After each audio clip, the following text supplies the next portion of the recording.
The UFC's in Paris this weekend. An amazing card with some pretty stacked fights. Should be some entertaining fights too, even if the name value's not there. But I'm going to go through this card, give you my predictions. My predictions lately have been pretty spot on, so you might want to stick around. I'll start with the main event, go into the prelims, tell you why I think each person will win. Main event, Nasruddin Imavov versus Kyle Barallo. I still don't know how to say that, Barallo. But either way, if you look at both of their games, Imavov is a solid striker who has a little bit of grappling, not the best, but he does have some good power on the feet. And then Barallo is a very good grappler, but also has a very solid jab and good low kicks. Right off the bat, Barallo's more well-rounded than Imavov, and on top of that, he has a large grappling advantage if this fight does happen to go to the ground. We saw Kyle Barallo just beat Brendan Allen in a grappling match recently, and Allen dominated Imavov on the ground not too long ago. We can look at the Cannonier performances. Imavov was losing to Cannonier 2-1, and then he got a very early stoppage. Take that as you will, whereas Barallo dominated Cannonier. Also, Barallo has a nice karate stance. I think he can avoid danger for the most part. Whereas Imavov, I don't care what you say about him knocking out Izzy, he got destroyed in that first round and was getting pieced up bad. And I think the shot he found was luck more than anything. I like to say luck because it was a good setup, but let's call it what it is. Izzy was demolishing him that whole fight, other than that uppercut and that knockout punch. Everything else was all Izzy. And then the performance before that was the Allen fight I just talked about, where he looked pretty bad against Allen in that first round. Kyle Barallo is a very dynamic striker. He mixes it up well. I think they're both equally as powerful on the feet. Physicality-wise, probably about equal as well. They're both pretty strong, similar builds. But I just think Barallo is going to have a smarter game plan. I think he's going to mix in the grappling, unlike Imavov. Because how's Imavov going to grapple Barallo? He's a worse grappler. So I think he's going to be able to mix it up better than Imavov, and that'll open up the opportunities on the feet for Barallo to start working his jabs. He can even go to his flying knees or whatever else he wants to do. He has that karate stance. He can move in and out quick. Imavov's best punch is that right hand, so if you get out of the way of that, which Barallo can do with his karate stance, his evasion, he will easily evade it, I believe, and he'll be able to tag up Imavov, mix in the grappling, score some shots on the feet, get some takedowns, maybe get some ground and pound. I don't know if it will be a finish. If I had to pick, it would be a decision, but I do think Barallo will be able to take advantage of Imavov on the ground. Pause. Again, Imavov knocking out Izzy also was due to the threat of the takedown, which he couldn't take Israel Adesanya down. Israel Adesanya looked amazing in the grappling against Imavov and actually tossed Imavov. So, give me a break. This guy's a joke. I don't like Imavov. People are hating on Barallo because he's a fighting nerd, and you know how it is. If anything in the world comes up that people consensually agree that it's good or they like it, there's always going to be a resistance group that has to push the opposite way because they can't go with a common opinion. They got to be different. That's how it is for Barallo. He's a fighting nerd. Everyone was hyping up the fighting nerds. They're fun fighters. Some of the most fun in the UFC. Always make it a good time for the fans. And, people had to come along saying, oh, we don't like the fighting nerds. Just trying to be different. I kind of get the Gene Silva thing. The dog stuff he does is a little annoying, but, come on. What? These dudes make the sport more entertaining, and you're not going to like them because everyone else likes them. They've also proved themselves against top-level competition. I'd say Barallo's the farthest along. Second would be Prates. Rufi and Gene Silva are kind of tied. Gene Silva win over Bryce Mitchell. That would be similar to a win over BSD for Rufi.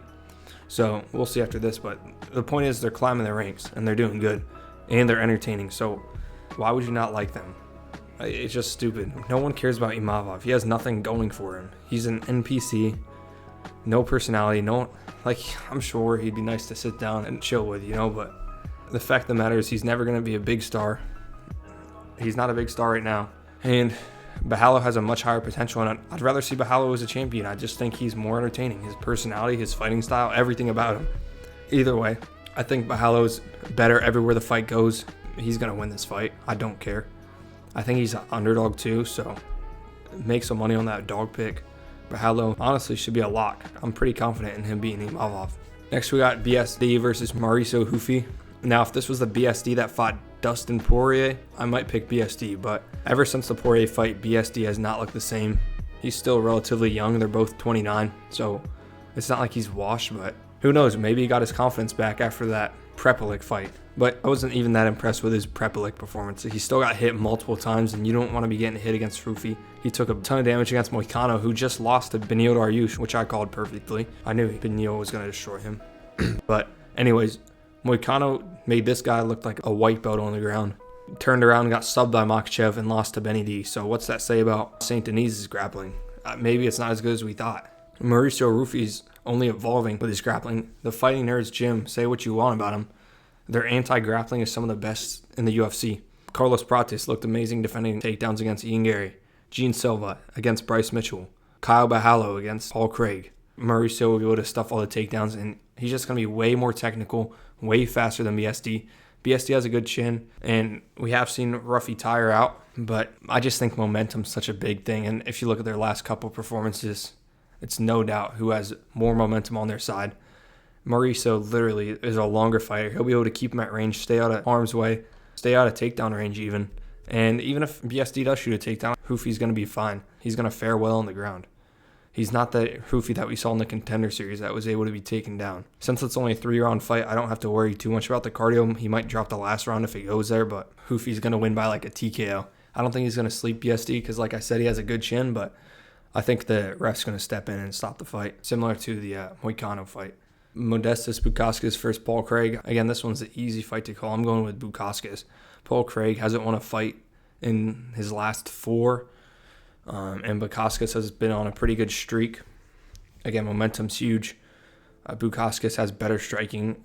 We all know Paul Craig's extremely one-dimensional, and if you can avoid the triangle, you can avoid a defeat to him. And yeah, he submitted to Magomed Ankalaev, but everyone knows it was a fluke win.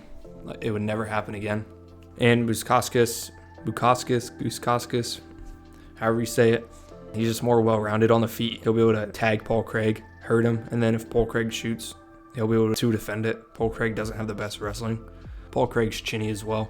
37 versus 31. It's kind of a no-brainer. You got to go with Bukauskas, and I think he's a lock too. I'm pretty sure this is a rebooking as well.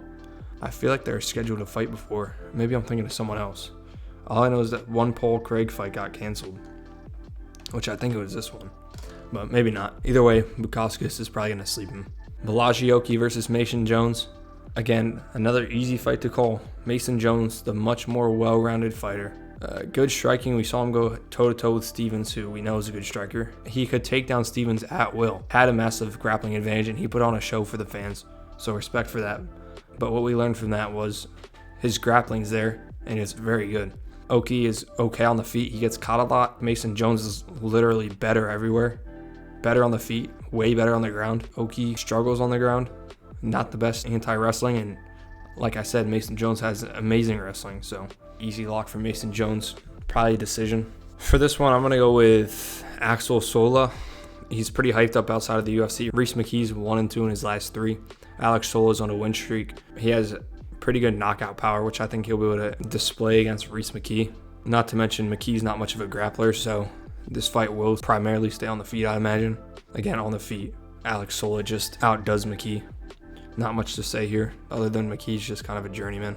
Pitbull's already back after a short turnaround. He just fought on 318, and he's taken on a very hyped up prospect, Lucien Kita. He's 10-1. His only loss is to a freak leg injury where he was on top, winning the fight. Just kind of placed his foot a little weird, but he has insane, like, his power is crazy. His shots, who can I compare him to? Like maybe Josh Emmett. Pitbull looked awful against Ige. That fight sucked too. Bro, I swear Dan Ige, I guess Pitbull too falls into this category, but I swear their fights are so boring. Even if there's a knockdown like in one moment of the fight, the other 99% of the fight is just boring. Dan 50K Ige is his name, but bro, when's the last time that guy got a bonus? Look, I like Dan Ige too. I'm sure he's a good guy, but as far as fight entertainment goes, he's got to change his nickname from 50K because that 50K hasn't hit his bank account in a long time. Not been getting any type bonuses. He probably got a good payout from that Diego Lopez fight, though. But regardless, him and Pitbull, both boring, both slow. Pitbull's old. Kieta's young, fast, explosive, good grappling. Pitbull's not going to be able to do anything. He's going to get chinned. He got hurt against Ige, and Ige's, I already gave my 2 cents on him. So I'm going to go with Kita, however you say it, by knockout. Honestly, the big question here isn't who's going to win. It's what round is Keita going to knock out Pitbull? And for me, I'd say second round. Next, we got William Gomez versus Robert Ushala. William Gomez did lose to Mason Jones, but it's a UFC fighter versus an up-and-coming vet, and William Gomez has been looking pretty good. Mainly a striker with a little bit of grappling, and Robert Ushala is pretty balanced. But I'm going to go with Gomez being able to keep this fight on the feet, out-damage Ushala, and take him to a 3-round decision. Next, we got Sai versus Ribeiro. Again, Sai, bro, his fights are so boring. He was supposed to beat Menafield and he got wiped, and now he's supposed to beat this guy, and he'll probably get wiped again, but I'm going to go with Sai and trust that he got a little better and a little smarter. Who knows? This guy's runs. He's like 20-something. Hopefully he learned his lesson. He uses his grappling more. He has some good, powerful strikes, but I think he'll beat Ribeiro. Ribeiro's like also a journeyman, so I'm going to go with Sai. Tibora versus D'Elia. However you say it. Look, D'Elia is Tom Aspinall's training partner, and if we know one thing about Tibora, it's that he's the Tom Aspinall training partner killer. He beat Mick Parkin. He beat someone else that was Tom Aspinall's partner, and he's about to beat this guy. So his ground game's good. His striking's okay. He's a ranked heavyweight. I don't know why he's this far on the prelims. Should be on the main card. I don't know why they're disrespecting him. He's actually decent. But yeah, I think he's going to take down this guy. Ground and pound finish, maybe a submission. There's levels to this game. He's a ranked heavyweight. This guy's coming in, being thrown into the deep end against the UFC's baddest.